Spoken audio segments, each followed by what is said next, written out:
আসসালামু আলাইকুম, hello everyone, কেমন আছেন সবাই? আশা করছি সবাই আল্লাহর রহমতে বেশ ভালো আছেন। আজকে আপনাদেরকে শর্টকাটে গাড়ি ড্রাইভিংয়ের মানে স্টার্ট করার বিষয়টা আপনাদেরকে একটু দেখাই। নর্মালি আমরা যখন ড্রাইভিং ট্রেনিং বা সেশনগুলো নেই, তো এই বিষয়গুলো দেখানোর সুযোগ হয় না। তো যারা মূলত একটু ধারণা পেতে চাচ্ছেন যে আসলে কিভাবে গাড়িটা চলে বা রান করে থাকে, তো এটা নিয়ে আপনাদেরকে আজকে একটু সংক্ষেপে দেখাই। তো দেখুন, প্রথমত আপনি গাড়িতে উঠলেন। আমি তো গাড়িতে উঠে আগে বসে আছি। তো গাড়িতে ওঠার পরে আমরা অ্যাজ ইউজুয়াল আমাদের যে সিট বেল্ট, যেহেতু আমাদের রাইট সাইডে আমরা বসি, তো এখান থেকে আমরা সিট বেল্টটাকে এখানে আমরা টাই করে নিব। শব্দ পেয়েছেন মনে হয় লকের মাধ্যমে, মানে এই যে সিট বেল্ট এই সিট বেল্টটা আমি টাই করে নিলাম, বা আপনারা অবশ্যই নিরাপত্তার স্বার্থে এবং আইনের প্রতি শ্রদ্ধা রেখে আপনারা টাইটা করে নেবেন। আচ্ছা, তো এরপর আমরা যেটা করে থাকি, আমরা এখান থেকে যে চাবিটা দেখতে পাচ্ছেন, খুবই এটা কিন্তু বিগিনার লেভেলের একটা ভিডিও হয়ে যাচ্ছে একদমই, তবে এটাই খুবই অনেকের কৌতূহল থাকে যে গাড়িটা আসলে কিভাবে আমরা স্টার্ট দিই।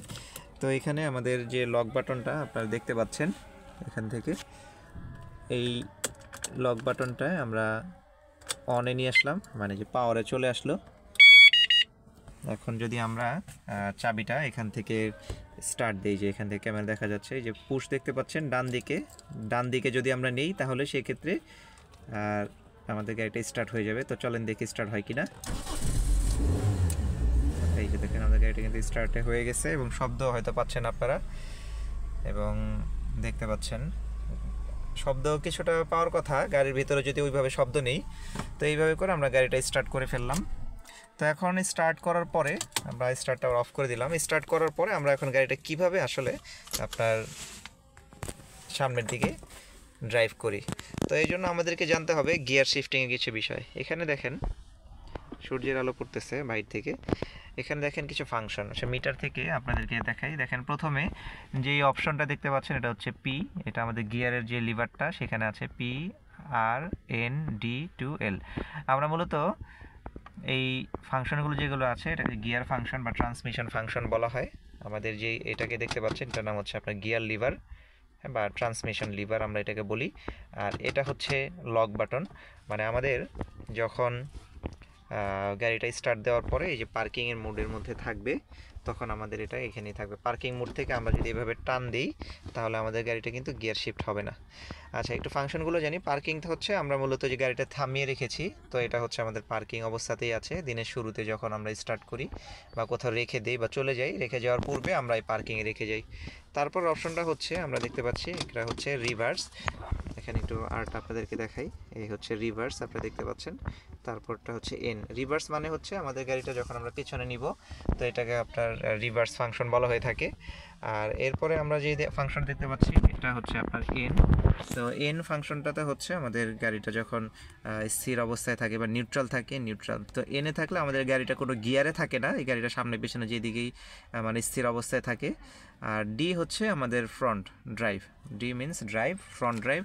তো আমরা যখন সামনের দিকে যাব, তখন আমরা সেক্ষেত্রে এই ড্রাইভ মোডে যেটা আছে আমরা সেটা দিয়ে গাড়ি ড্রাইভ করে থাকি। টু এর কাজ হচ্ছে আমাদের গাড়িটা সেকেন্ড গিয়ারে থাকবে, এটাকে মেনশন করে। আর আমরা এখানে দেখতে পাচ্ছি এলটা হচ্ছে আমাদের ফার্স্ট গিয়ার মিন করে। যখন আমাদের গাড়ি কোনো খাদে বা গর্তে আটকে যায়, প্রচুর শক্তির বা টর্কের প্রয়োজন হয়, তখন আমরা এলটা ব্যবহার করি। নিতান্তই আমাদের খুব একটা প্রয়োজন হয় না, শহরের রাস্তাগুলোতে এমন কোনো সমস্যা হয় না। আর আরেকটি বিষয় হচ্ছে, এখানে আমাদের আরেকটা ফাংশন থাকে। এখানে দেখেন অধিকাংশ হাই টেকনোলজি গাড়িগুলোতে এটা থাকে। এখানে যে বাটনটা দেখতে পাচ্ছেন, এটার নাম হচ্ছে ওভাইডি বা ওভার ড্রাইভ। এই ওভার ড্রাইভ ফাংশনটার কাজটা কি? এটা হচ্ছে আমাদের গাড়িটা মূলত থার্ড গিয়ারে লক হয়ে থাকে, বা কোনো ক্ষেত্রে আমাদের এটা ফোর্থ গিয়ারে লক হয়। তো আমাদের এই গাড়ির ক্ষেত্রে আমরা থার্ড গিয়ারে লক অবস্থায় পেয়েছি, তো এটা টপ গিয়ারে যায় না। ওভার ড্রাইভ মোড আমরা সাধারণত 70 থেকে 80 কিলোমিটার পর্যন্ত এটা আমরা অফ করে চালাই। যখন 70 থেকে 80 কিলোমিটার স্পিড পার হয়, তখন আমরা ওভার ড্রাইভ মোডটাকে আপনার অন করে দিই, যাতে টপ গিয়ারে গাড়িটা পৌঁছে যায়। তো এই হচ্ছে ফাংশন। আর আমাদের এই অবস্থায় থাকে। দেন তারপর আমরা যখন স্টার্ট করলাম, স্টার্ট করার পরে আমাদের যে হ্যান্ড ব্রেকটা দেখতে পাচ্ছেন, হ্যান্ড ব্রেকটা নামানোর একটা প্রপার একটা সিস্টেম আছে। এটা এখন লক হয়ে আছে, এটা হচ্ছে নিচে থেকে পুশ করতে হবে। যেমন হাতটা ফলো করেন, এইভাবে আমরা যখন পুশ করব নিচে থেকে, মানে পুল করব, সরি পুশ নয়, যে পুল করব, তারপর দেখবেন লক বাটনটা লুজ একদম ঢুকে যাচ্ছে। ছেড়ে দিব, হয়ে যাবে।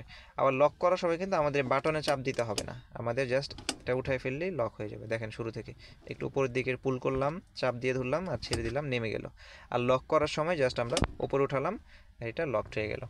তো আমরা যখন গাড়িটা স্টার্ট দেওয়ার পরে গাড়িটা সামনে যেতে চাইবো, আমাদের পায়ের এখানে দেখেন ডান পাশে যে অপশনটা, এটা অপশনটা হচ্ছে এই যে এই পায়ে যেটা দেখতে পাচ্ছেন, এটা হচ্ছে আমাদের এক্সেলারেটর এবং এটা হচ্ছে আমাদের ব্রেক। এখানে কম্বিনেশনটা এমনভাবে থাকবে, ব্রেকের এই জায়গাটার মধ্যে গোড়ালিটা থাকবে, আমরা যেন এই যে এক্সেলারেটর এবং এক্সেলারেটর এবং ব্রেক এভাবে কম্বিনেশন করতে পারি, যেন আমাদের এইভাবে এবং এইভাবে করতে না হয়, এটা হবে না। আমাদেরকে এক জায়গায় পাটা থাকবে, জাস্ট আমরা এভাবে করে মুভমেন্ট করব। তো এক্সেলারেটর প্যাডেলটা একটু সাধারণত নিচের দিকে নামানো থাকে আর ব্রেক প্যাডেলটা একটু উপরের দিকে থাকে। আর ম্যানুয়াল গাড়ির ক্ষেত্রে আমাদের বাম্পের কাজ থাকে, এখানে একটা ক্লাচ থাকে, যেহেতু এটা অটোমেটিক গাড়ি সেখানে আমাদের ক্লাচের অপশনটা নেই। তো আমরা যখন গাড়িটা স্টার্ট দিব, স্টার্ট দেওয়ার পর আমরা যখন গাড়িটা সামনে আগে গিয়ার শিফট করবো, তখন আমাদের ব্রেকে এরকম পা দিতে হবে, মানে প্রেশার দিতে হবে। ব্রেকে প্রেশার দেওয়ার পরে আমরা এই লক বাটন যেটা আছে, এই লক বাটন আমরা এই লক বাটনটা ধরেন আমার গাড়িটা স্টার্ট দেওয়া, তো আমি এই যে ব্রেকে প্রেস করলাম, ব্রেকে প্রেস করার পরে এই লক বাটনটায় আমি চাপ দিলাম, দেন আমি এখান থেকে এই যে ড্রাইভে চলে আসলাম। এখানে মিটারের মধ্যে দেখালে সহজ হবে। ধরেন আমাদের একটা পার্কিংয়ে ছিল, পার্কিং থেকে আমরা সরাসরি ব্রেকে প্রেস করলাম, ব্রেকে প্রেস করার পরে আমরা এখান থেকে আবার ড্রাইভের মধ্যে চলে আসলাম। দেন আমরা পায়ের ব্রেক যেটা আছে, ব্রেকে তো দেওয়াই থাকবে, এটা জাস্ট আমরা ছেড়ে দিলে গাড়ি আগাতে থাকবে নির্ধারিত একটা আরপিএমে, তারপর আমরা এক্সেলারেটর করে যেতে পারবো।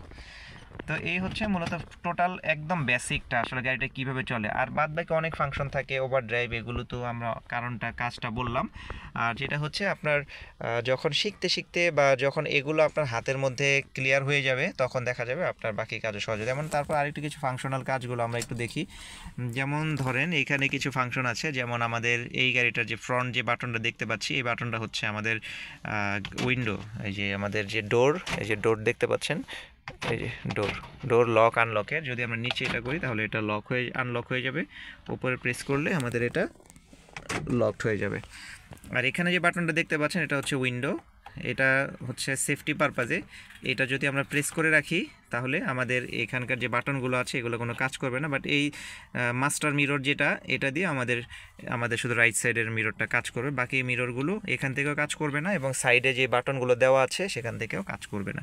তো নর্মালি আমরা যখন বাচ্চা উঠে গাড়িতে, তখন আমরা একটু লক করে দিই, কারণ অনেক সময় বাচ্চারা নিজের আনমনি কখন ডোর মানে জানালা বা উইন্ডোটা নামিয়ে ফেলার পর গলা বা মাথা দিয়ে রাখে, তখন যদি সুইচ দিয়ে ফেলে তো দেখা যাবে ভয়ে একটু বিপদ ঘটতে পারে। আর এসির ফাংশনগুলো একটু দেখেন। এসির ফাংশনগুলোর মধ্যে এসির চেহারাটা সাধারণত সব গাড়িতে এমনই থাকে, এই যে এই ধরনের একটা পাখার একটা ছবি থাকে, অন অফ দেওয়া থাকে। আরও লেটেস্ট যে গাড়িগুলো থাকে সেখানে হয়তো আপনার কিছু ডিসপ্লে টাচ স্ক্রিন থাকতে পারে, বা এই গাড়ির মধ্যে টাচ আছে তো 110-এর মধ্যে। আর নর্মালি সকল গাড়িতে ছবিটা এমন থাকে। এটা টেম্পারেচার কন্ট্রোলার, এটা একদম আমরা নিচে দিয়ে রাখি, এটা আপনি এখানেও সেট করতে পারেন, সেক্ষেত্রে আপনার টেম্পারেচার কন্ট্রোল হবে। আর এটা হচ্ছে হটের টেম্পারেচারের মেনশন করে। এখানে আমাদের এসিটা কোথায় কোন জায়গায় বাতাস ফ্লো করবে সেই জায়গাটা দেখাচ্ছে।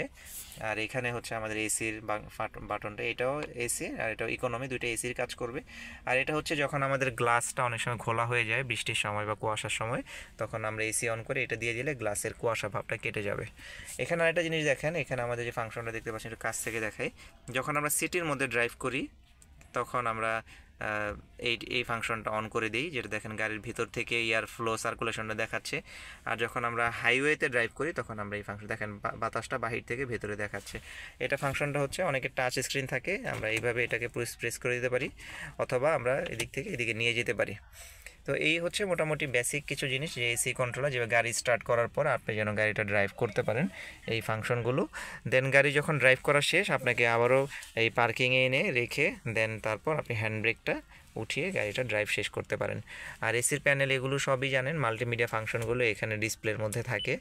এখানে আপনার এক এক গাড়িতে হয়তো এক এক রকম থাকতে পারে, তো আপনি যেই গাড়ির জন্য আপনি সেটা হয়তো সেভাবে ব্যবহার করতে পারেন। যেমন আমাদের এখানে একটা সিডিও ব্যবহার করা যায়, বাট আমরা এগুলো ব্যবহার করি না নর্মালি, খুব একটা আসলে প্রয়োজন হয় না। তো আমরা এটা একটু ইন করে দেওয়ার চেষ্টা করি। আচ্ছা, ক্লোজ অপশন চলে আসছে, আমরা ক্লোজ বাটন দিলে বোধহয় এটা ভেতরে চলে যাবে।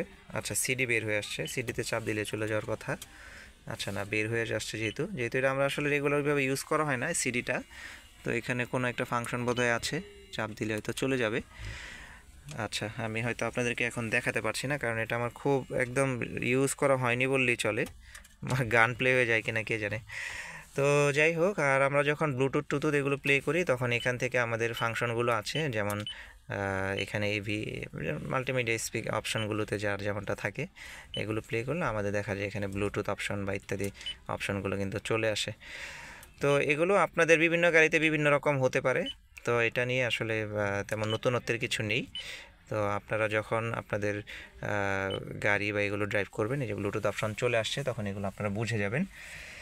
তো আর স্টিয়ারিংয়ের বিষয়ে এখানে কিছু বাটন দেখায়, যেমন এখানে আপনার যে দেখতে পাচ্ছেন এই সুইচটা, এখানে দেখেন একটু কাছ থেকে, এখানে লেখা দেখাচ্ছে অফ অন। এটা যখন আমাদের এদিকে এটা থাকে, এটা হচ্ছে অফ থাকে। আমাদের পার্কিং লাইট যখন এটা উপরে উঠাই তখন আমাদের পার্কিং লাইটটা অন হয়ে যায়, যে মিটারের মধ্যে ডিসপ্লে চলে আসে, দেখেন পার্কিং লাইট অন। আর যখন পুরোটা দিয়ে দিই তখন আমাদের লো বিমটা অন হয়ে যায়। আর এই পাশে এখানে একটা ফাংশনগুলো দেখেন, এখানে পোল দেওয়া, গ্লাসের ছবি দেওয়া, দেখতে পাচ্ছেন পানির মতো। এটা যখন আমরা নিচের দিকে এভাবে ডাউন শিফট করি, এটাও আমাদের নির্ধারিত একটা ছন্দের মধ্যে গ্লাসটা ক্লিন করতে থাকে। আর এটা পুশ করলে আমাদের গ্লাসটার মধ্যে ওয়াইপার থেকে পানি চলে আসে। তো এই হচ্ছে মোটামুটি। আর যত সম্ভব গাড়ি অবশ্যই নিট অ্যান্ড ক্লিন রাখার চেষ্টা করবেন, আপনার এনভায়রনমেন্ট ভালো থাকবে এবং আপনার যারা গেস্ট বা যারা আছেন তারাও কমফোর্টেবল ফিল করবেন। তো এখানেই আমরা এটা শেষ করি ভিডিওটা। তো যদি ভালো লাগে বা ইনফরমেটিভ মনে হয় তাহলে আপনারা এটা শেয়ার সাবস্ক্রাইব করতে পারেন, কমেন্ট করতে পারেন। তো সবাইকে জানিয়ে এখানে ধন্যবাদ জানিয়ে এখানে শেষ করছি। আসসালামু আলাইকুম।